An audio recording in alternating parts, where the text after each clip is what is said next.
Welcome to the Tech Egg. Don't get scrambled. Enjoy the video. In this video, I will explain how to get public solo sessions in Grand Theft Auto Online. This allows you to enjoy all the benefits of a public lobby, like selling your goods for full value, without the constant threat of other players. It's perfect for grinding missions, sourcing vehicles, or just exploring Los Santos in peace. We'll cover a few simple methods that are easy to implement, ensuring you can play your way. For PC players, the Task Manager method is incredibly reliable. First, launch Grand Theft Auto Online and get into any public session. Then open your Task Manager, navigate to the Details tab and find GTA 5 EXE.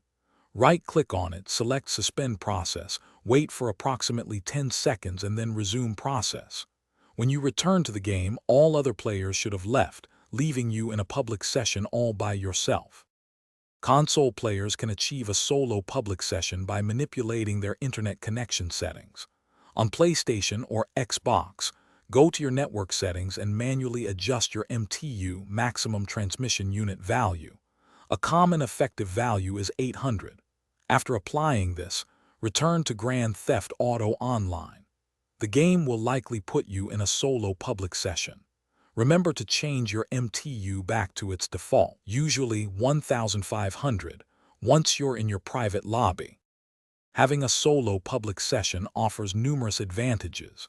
You can sell your valuable cargo and vehicles without fear of other players destroying them, ensuring you get the full payout.